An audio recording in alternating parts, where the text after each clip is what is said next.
Hello everyone and welcome back to Sonic Heroes for the GameCube, and I'm going to check to see if the commentary is actually running because I want to make sure if I selected it on. Yeah, I did, okay. Fair enough. Eggman energy detected. Ground base up ahead. I wonder what the doctor really meant. We must capture him first. Let's go. Yeah, I decided to leave that intro in, that would do. Wasn't really planned, but none of this is planned really. This is all just commentated straight from my head, not scripted or anything. But either way, this is Rail Canyon. Again, my favourite level in the game pretty much, because of rail grind, like, gameplay and stuff thrown in, which harks me back. I don't even know if that's the thing to say. It brings me back, sorry, to, you know, the days of Sonic Adventure 2 multiplayer and stuff.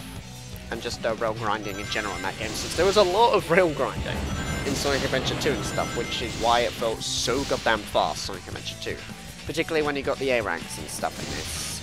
But the same goes with Sonic Heroes, just like not as fast if you ask me, really. We are heading straight for that terminal. Indeed, Omega. Again, just like got the mind of just, that's it, gonna get the mission done. Not even aware of his surroundings, just must destroy Eggman. Just compared to all the characters, they're like, hey, look at that thing over there. Must destroy Eggman. It's like in contrast with when we get to Team Rose, Big the Cat's character. It's so amusing, the dialogue with Team Rose of what Big the Cat has to say. Oh, and the thing... Oh, I love that line right there. It just shows you how careless, you know, blimmin' or less worrisome, Shadow is in that. You know, blimmin', there's Rouge all scared of the rails, and then Shadow's just like, no worries. It's just, you know, just to show that he really does not give a crap about anything, does he? Nothing's gonna bring him down, and stuff like that. Also, I find that when you rotate the camera on the poles, like when you press L&R, it can, I swear, like, it can sometimes make people feel sick. Because like I said, when you move the camera around, sometimes it can lock to where it is and reduce your visibility even more. And just, it spins around and around, and to start with, I was going like, whoa, whoa, whoa. It just made me feel a bit strange, because, you know, just when you look at it in the normal angle, it looks okay, but it's just, the other way around, it looks strange if you ask me, but still.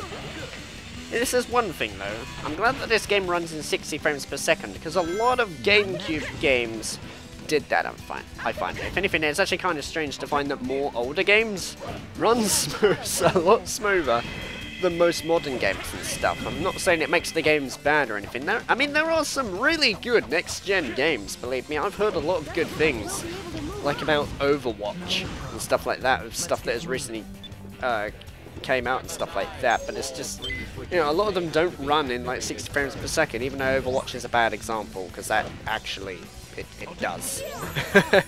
But, you know, I'm basically just saying a lot of games like from the GameCube era ran all in 60 frames per second, and they were super smooth and stuff, really. I mean, Sonic Adventure 2 even ran 60 frames per second.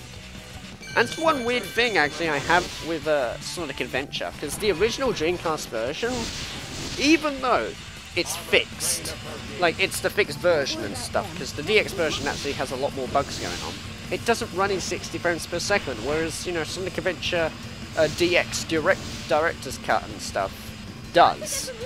But here's the thing, would you rather play through a game with a better frame rate, or an actual fixed bloomin' game in the first place, you know?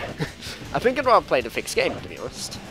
Of course, Sonic Adventure 2 DX is not absolutely horribly programmed, like it's a train wreck to play for or anything. It's just, you know, some bits are missing here and there, I find. I just find that the original Dreamcast version is programmed better, which is weird. I mean, the Dreamcast was a previous console compared to the GameCube, even though it was next gen, really, just from 1999. That's the thing that a lot of people get confused with, really. They say that the Dreamcast came out, yeah, sure, it came out pretty much during the time when the PS1, and the N64 and that were all the craze and things, but it really was a next-gen system. It was up there with, like, the PS2 in terms of graphics and stuff like that, if you ask me. So really, it was with the PS2, Xbox and GameCube. To me, it's never with the PS1 or N64, because it was just so freaking powerful for the time. It had some really, really amazing games for the time as well, like Shenmue. In fact, I'm playing through Shenmue at the moment and things, and I'm absolutely loving it. Holy god. I still need to play through Shenmue 2 as well, to be honest, properly. I'm going through the first one to begin with, because I like to play through games in chronological order, because then just everything makes sense in terms of story, which is good, considering Shenmue, you know, most of Shenmue and that is very story-based. Things like, you have to follow it very carefully and things, and I think it's best if I, like, follow Shenmue 1 first to begin with and stuff like that, but still. And now we're pretty much near the end of Rail Canyon, where there is no extensive bit like with Grand Metropolis or anything like that from what Team Dark had before. And again, do the thing that I suggest. Go all the way down, and then just cheat. Go across this orange bit over here, because it just saves so much hassle going on. Apart from when you go onto the rails like this, and this is where I absolutely freaked out. Holy crap, in fact, even just looking at the footage right now is making me scared. I was absolutely scared for life right there. I very nearly died and lost the A rank at the end of the level because Shadow, for some reason, homing attacked the enemies, and that's fine, but he also went on the rail. And good thing I switched to Rouge, otherwise that's it. That would have been the end of me. It's just stuff like that where I'm really like, come on, why does this stuff happen in this game? This is weird. Perfect as always.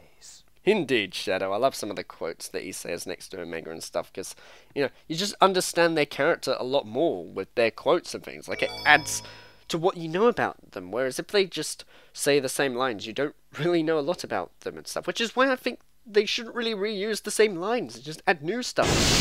It's starting to look like a base. Here we go. Prepare to infiltrate. Yes, indeed, along with this badass soundtrack right here. Seriously, this sounds so suitable for the area and stuff going on. To be honest, all the levels do. Even like Lost Jungle, even though that's my least favourite song in the game, and I think it really could have been improved and stuff, but still. That's what I mean by the enemy placement that I was talking about once in this LP in the previous episodes. Or it might have been in this one, I can't remember, because I have terrible memory. That bit right there, you know, you just saw it like ages ago, and it's probably too late to talk about it, but whatever.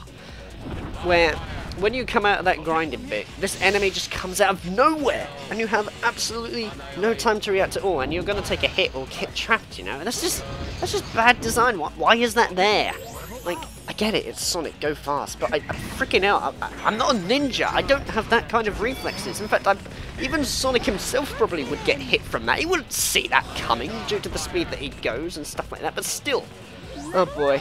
At least we're on my favourite part of Bullet Station, though. The bits where they have repetition of lines to good use. Which way is the cannon facing? Also grammar errors, apparently. Wow. Good. Good.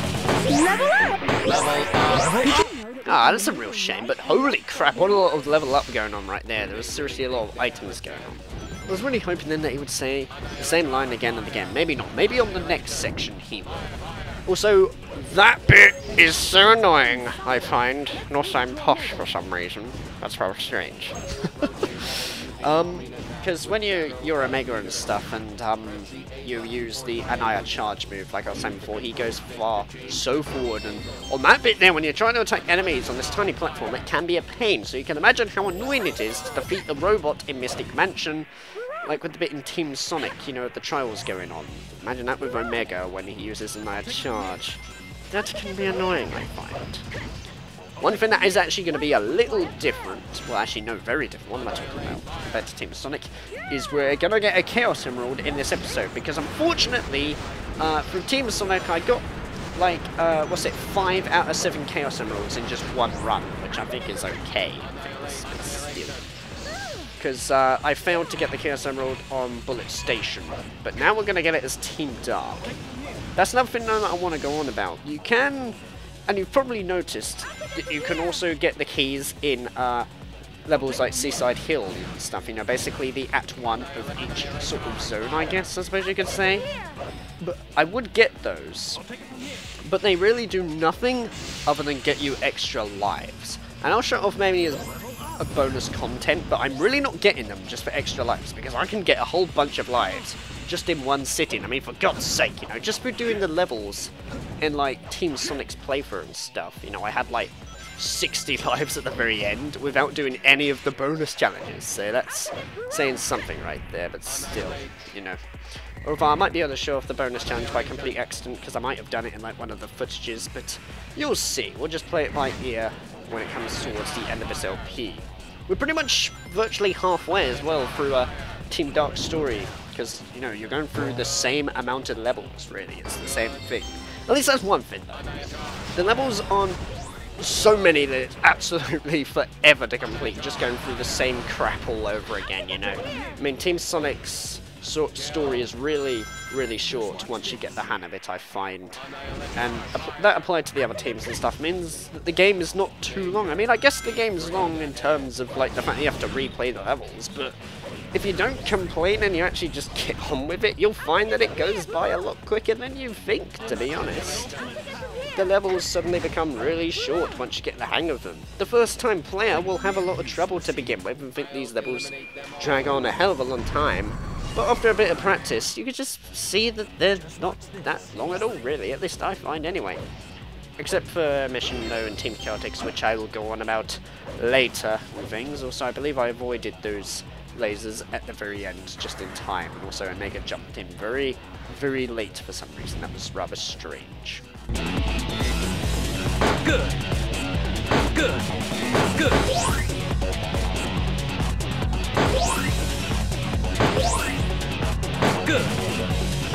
Good. Good.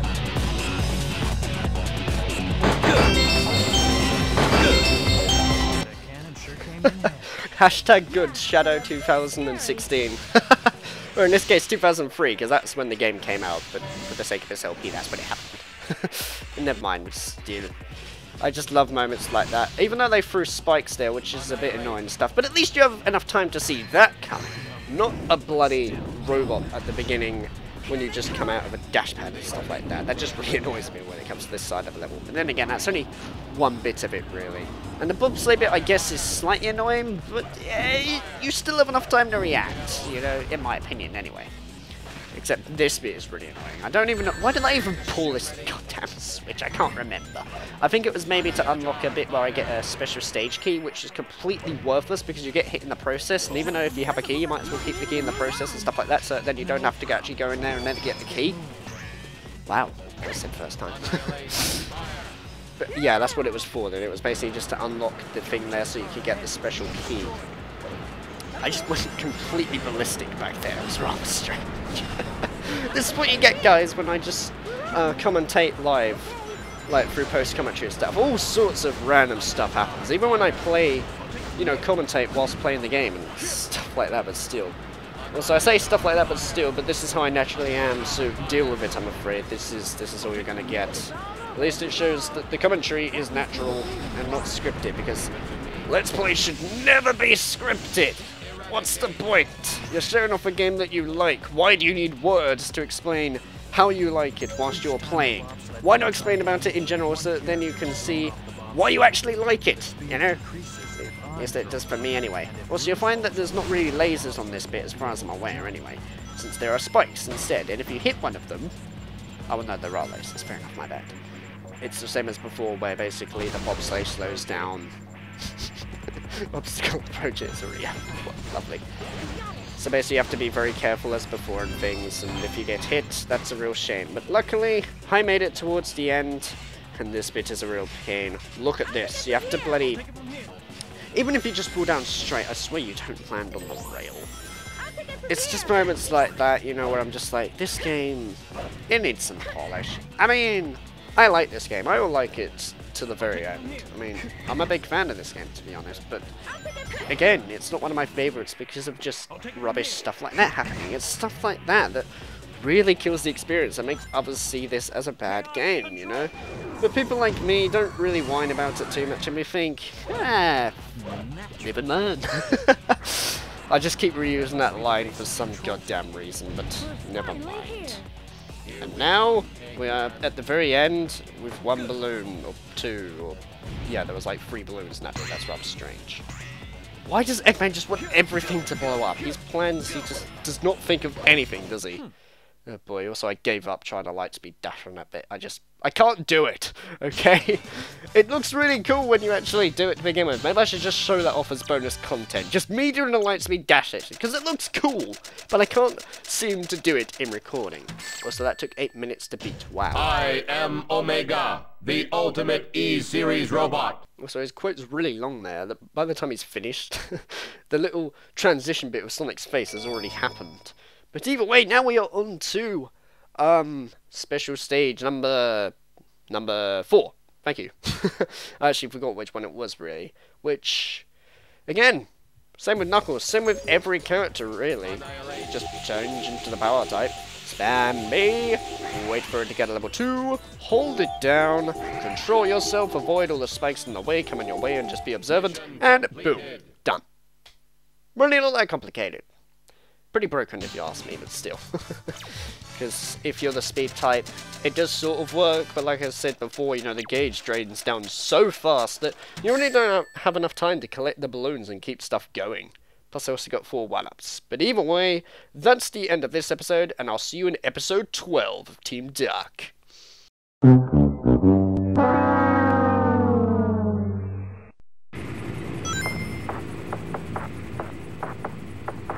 We got him! Capture him first. Then you can have your revenge, Omega. Affirmative. Alright, now we're on to Egg Albatross. Same tactic as before, really, with Team Sonic. I really should skip these sections out, but getting the A ranks and stuff means that you beat the boss so quick that I might as well just leave it in. That, and it's just fun just seeing, you know, them defeat it, like, with the Team Dark version, because there's also, like, some alternate things thrown in as well. Like, instead we have these robots instead, which are so freaking overpowered. Jesus Christ, got these bloody gun-firing blue robots that shoot at you and things. You gotta try and dodge all that. Which, as you can see, I'm having a hard time with. Seriously, that's actually a little too overkill for just trying to get a power-up, if you ask me. And I know this is Team Dark, this is more difficult, but come on, even that green thing there nearly touched me and killed me and stuff. But at least when you get to this point, all you can do really is turn into either Shadow or Rouge to take it out. But I suggest Shadow, and then you just wait over here. Because by the time you got level 2, you have enough to take stuff out. So just get into the center, spam the crap out of the A button, and then take it out.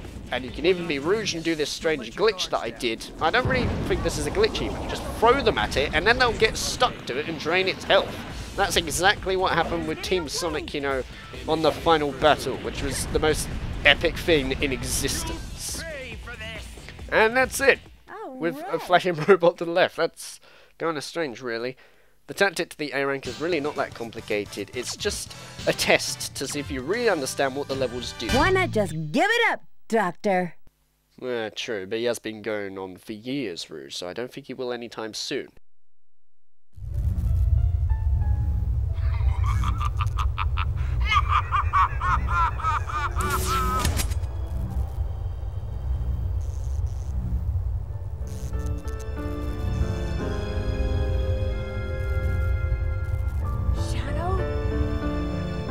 Let's go.